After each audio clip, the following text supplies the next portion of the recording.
Okay, Assalamualaikum dan salam sejahtera kepada semua pendengar. Okey, untuk kali ini saya ingin menerangkan proses penyesuaian keseimbangan jangka pendek ke jangka panjang bagi pasaran PPS, pasaran persaingan sempurna. Iaitu di mana bagi kes firma PPS yang memperolehi untung kurang normal dalam jangka pendek, akhirnya menjadi ataupun memperolehi untung normal saja dalam jangka panjang. Okey, firstly kita haruslah membuat dia punya table pada pasi.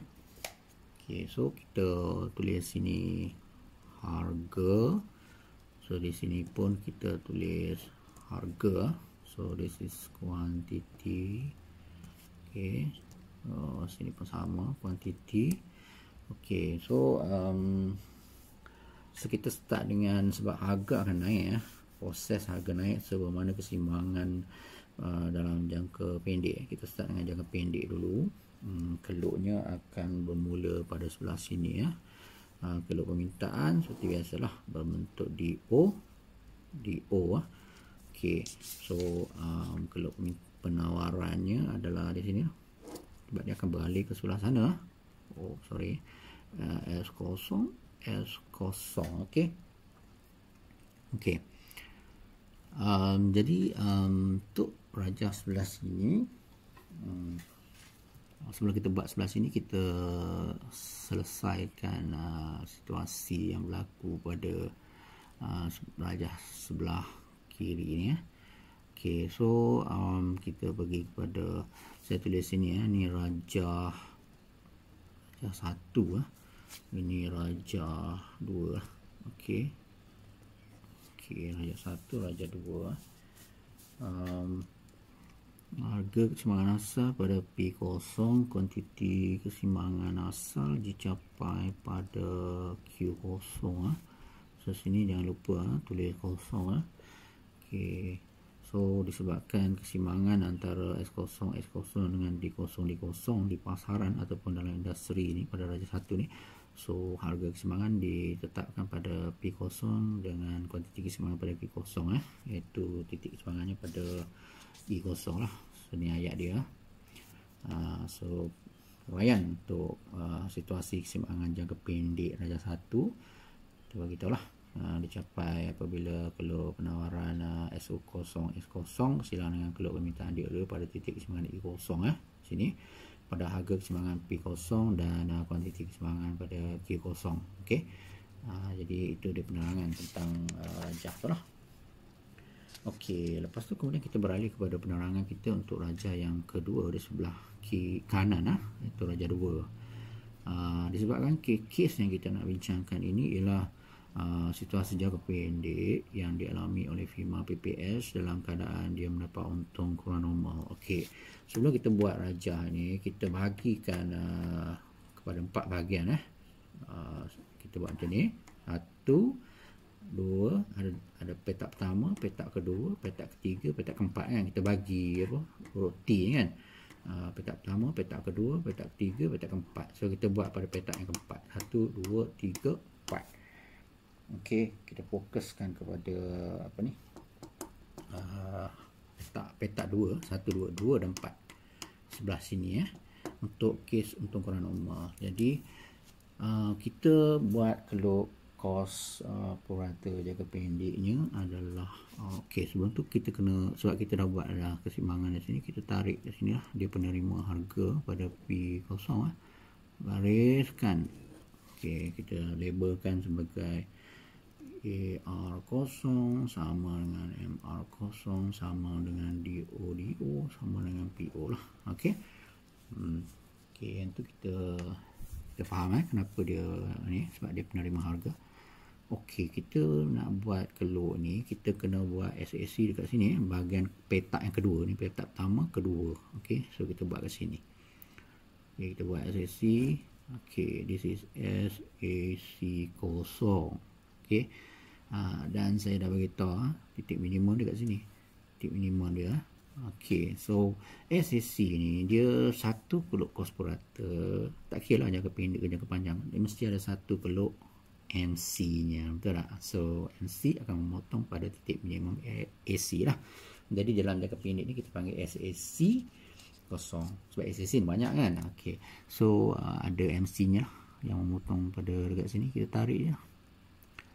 Tarik, kena pada titik minimum dia dan tarik sampai ke bawah. Gitu.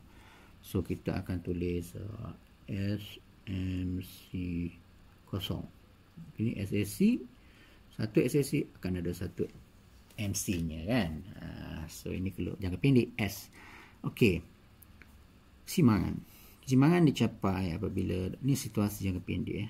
Keseimbangan dicapai apabila keluk MR bersilang dengan MC.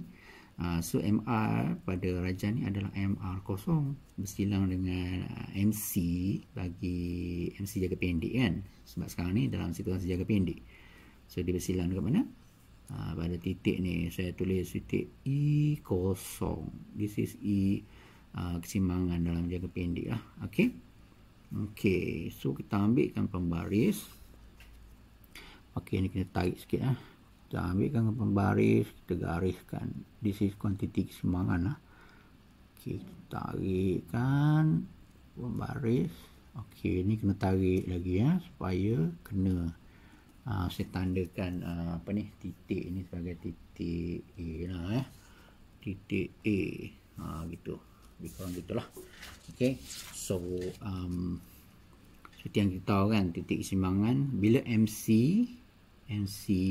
bersilang dengan MR pada titik keseimbangan E kosong, harga keseimbangannya pada P kosong, kuantiti keseimbangannya pada Q kosong. Okey, Q sini Q kecil Q kosong, Q kecil kosong. Okey, begitulah.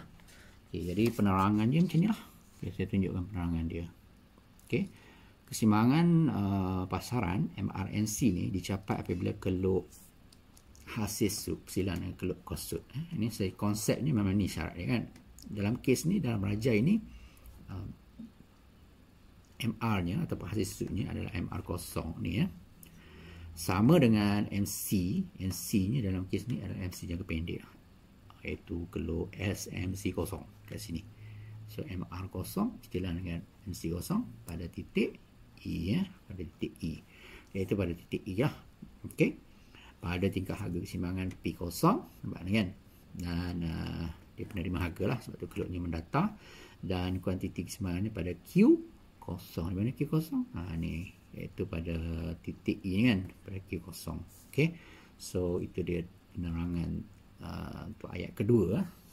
Selepas kita bincang ayat pertama pada rajah 1, ini penerangan kedua pada rajah 2. Okey. Okey, seterusnya apakah yang berlaku? Kita faham sebab kita cerita MRMC, kita cerita hasil purata, kos purata pula tadi kita cerita situasi keadaan keseimbangan pada rajah 2. So kita ceritalah masih lagi penerangan tentang rajah 2, iaitu hubungan perbezaan kos purata dengan hasil purata. Jadi kita tengok sini hasil purata dan kos purata kan. Pada keseimbangan dicapai pada titik E kosong pada kuantiti Q kosong So kita nak tahu beza hasil purata dan kos purata, kita kena tengok satu garisan yang lurus ni Saya dah buat awal-awal ni kan. Pada kuantiti Q kosong ni, kuantiti keseimbangan ni, tak ada kuantiti lain. Mana ada kuantiti lain? Kuantiti Q kosong saja, kuantiti keseimbangan. Jadi kita dapatinya di manakah AC? This is AC. AC kosong ni adalah kos purata. Pada kuantiti Q kosong, kos puratanya adalah berada pada titik A, dicapai pada titik A. Okey, iaitu pada harga berapa kos puratanya? Pada harga P saya tulis sini P lah. Dan ni kos purata titik A, dan hasil purata AR kosong lah pada harga PO. Okey, so jelas menunjukkan bahawa firma ni memperolehi untung kurang normal sebab AC ni lebih besar daripada AR. Okey, so ayat je kita boleh tulis beginilah. Okey, ayat dia. So keseimbangan pada kuantiti keseimbangan Q kosong ni keseimbangan Q kosong ni apa yang kita dapatinya kos purata lebih besar pada hasil purata, SC lebih besar pada AR. Itu di mana kos puratanya SAC kosong pada titik A ni, pada kita tengok pada kuantiti ni, dikena pada kat sini pada titik A. SAC kosong ni pada harga apa ni P, itu pada titik A kan. Manakala hasil keluar hasil purata AR kosong ni pada harga PO tu pada titik E kosong pula.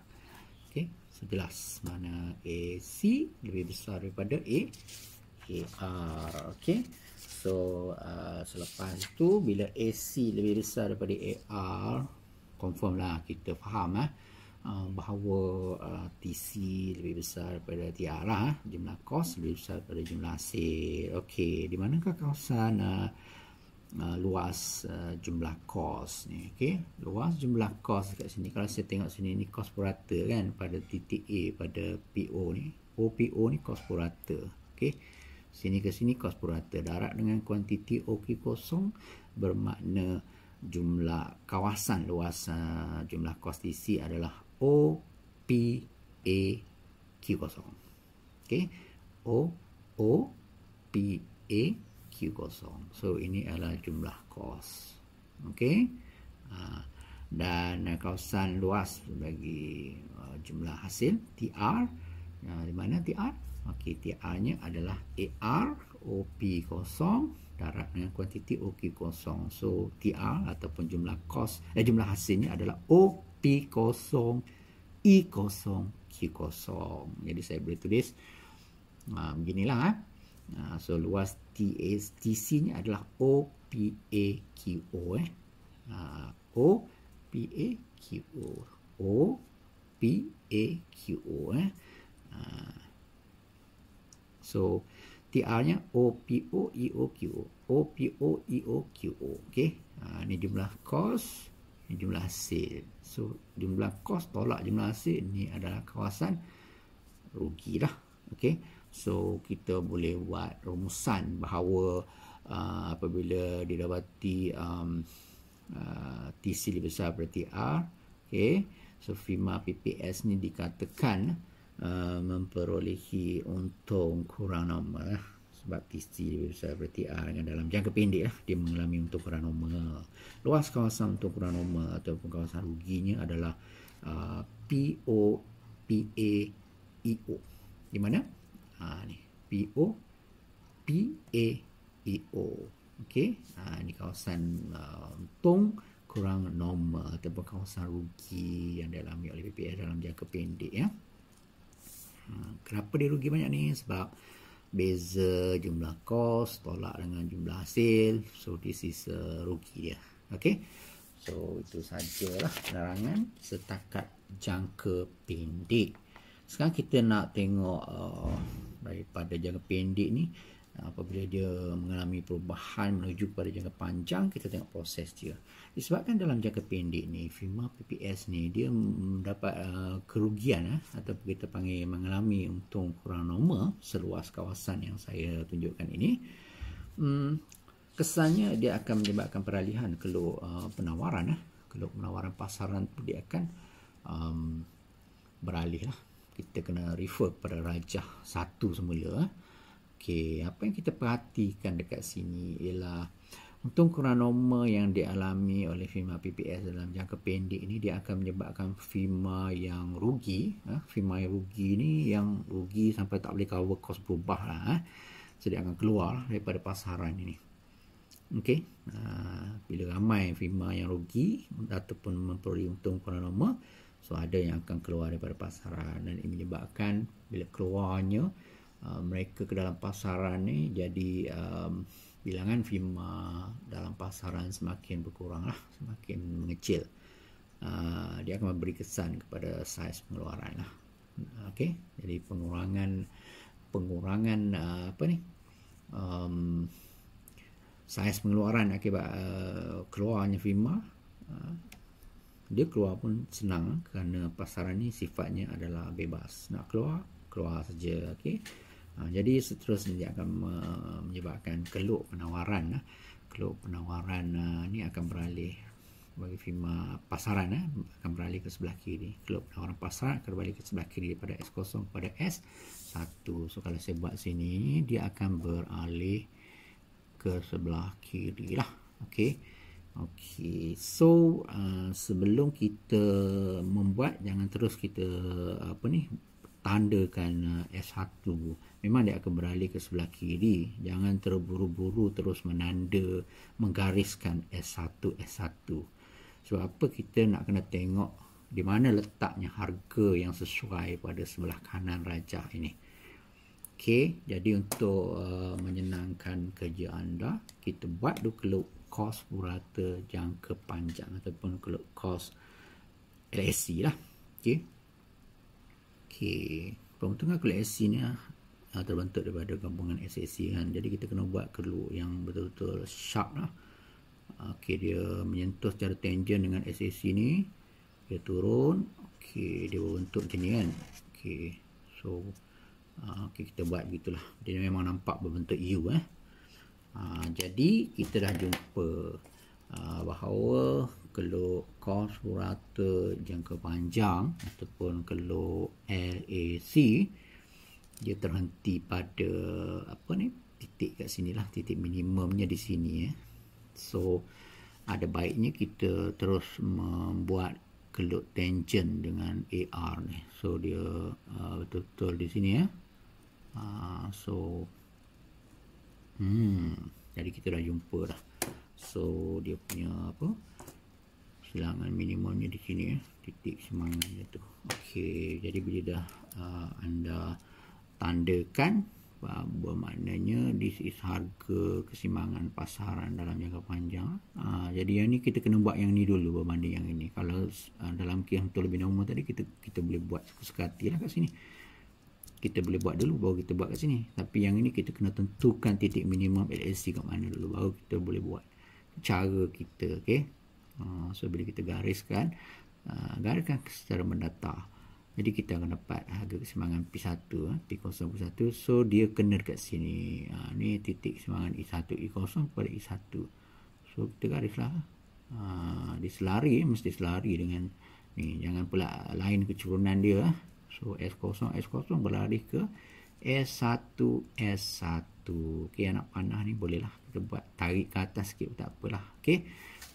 Kita kata jangan terburu-buru untuk membuat peralihan keluk ni So bila dia beralih tu, pastikan di mana dia berhenti, di mana, pada titik I1 di mana, pada harga P1 di mana. Itu pentingnya. Sebelum kita buat ni, kita kena buat ini dulu, titik minimum LSC. Okey. So bila keluk S0, keluk penawaran S0 beralih ke kiri menjadi S1, maka kita dapatlah titik keseimbangan, titik keseimbangan persilangan keluk S1 dengan DO, keluk permintaan tu, maka kita akan mencapai titik keseimbangan pada I1 ni lah. Okey. Dan harga keseimbangan barunya pada P1. Okey, dan kuantiti keseimbangan pada Q1. So kita kena buatlah Q1. Okey. Jadi Q1 ni kita tarik ke bawah, jangan lupa.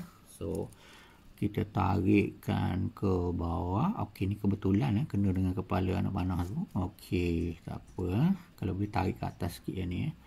Okey, Q1. Okey. Tu. Jadi lakaran pada rajah sebelah kiri itu memang dah lengkap lah. Okey, kita nak fokus kepada rajah sebelah kanan, rajah 2 bagi firma. Okey, peralihan keluk penawaran firma pada rajah 2 tu, dia akan menyebabkan perubahan harga baru lah. Daripada P0 tu dia turun. Maka keluk permintaan akan balik ke atas.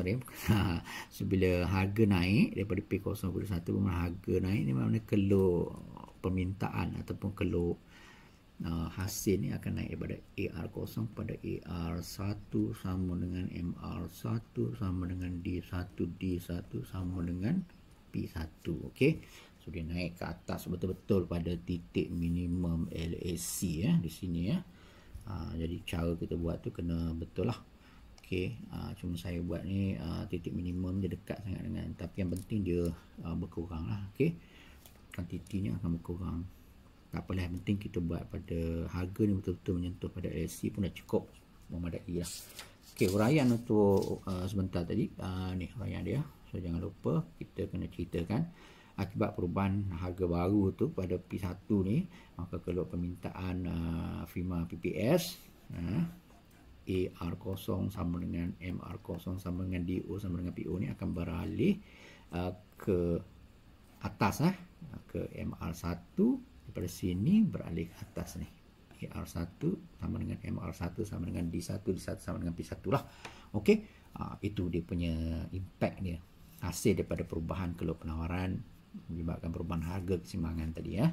Okey, so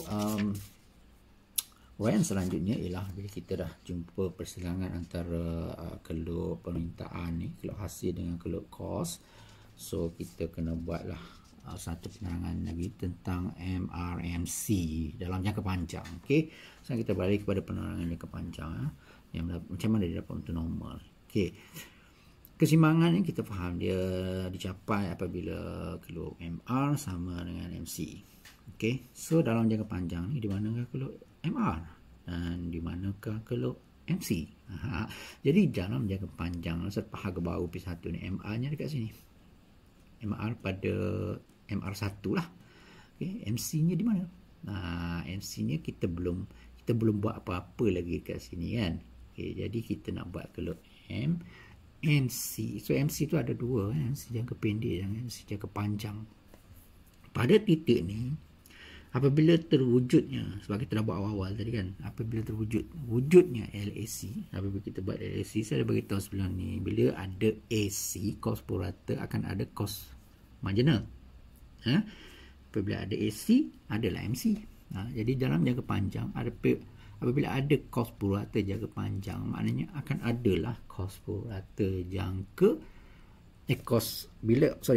bila adanya cost per rata jangka panjang, maka akan adalah cost marginal jangka panjang. Okey, so cost marginal jangka panjang saya buat dengan bold yang besar, okey, kerana nak selaras samakan dengan LAC. Sifat ciri kalau marginal ataupun kalau MC jangka panjang atau kita panggil juga LMC, dia akan memotong seperti juga kalau MC yang lain akan memotong pada titik minimum LAC dekat sini juga. Dan dia ciri yang seterusnya ialah dia landai sedikit. So kita start dari sini lah. Okey, dia memotong titik minimum LAC. Okey, tu cara kita buat lah. Okey, ini titik persilangan tadi lah. Okey, so bila kita dah buat LMC, so kita tandakan LMC. Saya kata tadi kan, bila ada LAC akan ada LMC. Okey, tu jadi bila kita buat persilangan dengan MC ni memotong pada LAC dekat sini kan, titik minimum LAC. So kita kena buat juga akan ada satu keluk cost per rata ya, macam dekat sini juga lah. Akan ada satu keluk cost per rata jangka pendek. Sini dah ada dah cost per rata semasa jangka pendek tadi, dah ada SMC dengan SAC kosong kan. So sini SAC1 lah. Ni SAC kosong kan, SAC 1. Dan bila ada AC adalah NC. So ni jangka pendek kan. Bila ada SAC 1 bermakna akan ada pada sini juga SMC 1. Okey. Bila ada SC jangka pendek adalah MC jangka pendek juga. Okey. So dia bersilang-silang pada satu titik kat sini. Okey, sebab bold besar ni tak nampak titik dia ni ya. Tapi dia semua bersilang pada tempat yang sama. Jadi MR sama dengan MC ni dekat sini ya. Iaitu kita tulis titik keseimbangan E1. Titik keseimbangan jangka panjang dekat sini kan. Dekat titik ni. Tapi ni jangka pendek ni ya. Ni jangka panjang punya keseimbangan. So kita dapat harga keseimbangan jangka panjang P1, kuantiti keseimbangan jangka panjang pada titik E1 tu, E kecil 1 tu. So inilah kuantiti keseimbangan, iaitu Q kecil 1. Q1 lah sebut jadi maksud ayat yang saya sebutkan sebentar tadi tu beginilah. Maknanya keseimbangan jangka panjang bagi darjah 2 ni yang dicapai apabila MR sama dengan MC, iaitu apabila keluar MR-nya adalah MR1 lah. Okey, bersilang dengan keluar MC. MC adalah melibatkan dua lah, MC jangka pendek SMC1 dan MC jangka panjang LMC. Dekat sini. So MC ada jangka pendek, ada jangka panjang so bersilang dengan MR. Okey, pada titik T1 lah kita faham pada titik 1. Jadi bila saya buat begininya, keseimbangan dicapai, titik keseimbangan dicapai pada titik 1. Okey. Yang tadi lah yang saya sebut tadi, MR sama dengan MC. MR1 sama dengan MC jangka pendek SMC1, MC jangka panjang LMC pada titik keseimbangan E1 pada harga keseimbangan P1 yang merupakan penerima harga ni kan, dan pada kuantiti Q1 ni. So itu dia harga keseimbangan, kuantiti keseimbangan dan titik keseimbangan yang dialami oleh firma PPS ni dalam jangka panjang. So apa yang kita boleh rumuskan, kita kaji sikitlah tentang situasi pada titik E1 tu. Jadi pada titik E1 tu apa yang kita dapati, cuba kita tengok. Pada titik E1 ni, keluk MR1, AR1 ni, MR1 sama dengan AR1 sama dengan DD1 sama dengan P1 ni, yang ni lah. Okey. Dia sama dengan keluk SMC1. Ni kan, silang ni SMC sama dengan SMC1 sama dengan LMC. Yang kepanjang punya ni tak ada satu, kita kena buang, tak ada. Dan LAC pun tak ada, tapi ada satu yang tertinggal, SA sama dengan SAC1. Okey, jadi ini adalah keluk-keluk hasil. Okey, keluk-keluk hasil ni, keluk-keluk hasil ni, nampak ni, semua ni adalah keluk-keluk hasil. Yang ini keluk-keluk keluk-keluk kos. Okey, so keluk-keluk kos lah. Ni SMC, dia asasnya MR sama dengan MC, tapi sebab dalam jangka panjang dia ada MC jangka pendek ni, MC jangka pendek, MC jangka panjang ni, dan bila ada MC adalah AC, AC jangka panjang dan AC jangka pendek, SAC1 yang ni kan. Ni ni. Okey, semuanya bersimpang siur ataupun bersilang-silang pada titik yang sama, iaitu pada titik E1. Okey, itu dia penerangan ringkas tentang benda ni. Bukan ringkas, saya terpanjang juga kan. Okey, dan akhir sekali, ayat terakhir sekali untuk membuat sedikit rumusan. Jadi kita boleh katanya dalam jangka panjang keadaan ini menunjukkan bahawa, okey, tadi kita cerita hasil purata bermakna jumlah hasil sama dengan jumlah kos lah. Kita akan dapat TR sama dengan TC. Okey, TR, luas TR ni sama dengan luas TC. So dalam kes ni di mana? Iaitu OP1 I1 Q1 ni. O P1 I1 Q1. So ini luas jumlah kos sama dengan jumlah hasil. Kenapa jumlah hasil yang ni? Ni nampak ni. Yang kepanjang AR kan, jumlah hasil purata AR. Ni jumlah hasil lah. Jumlah kos purata dekat sini juga. Jadi OP1 darab dengan kuantiti, jumlah kos juga. Okey. So bermakna jumlah hasil sama dengan jumlah kos. Luasnya OP1 I1 Q1. So bila dah macam tu, bermaknanya kita boleh rumuskan apa? Maka firma PPS dikatakan memperolehi untung normal dalam jangka panjang, iaitu seluas kawasan tadilah OP1 I1 Q1.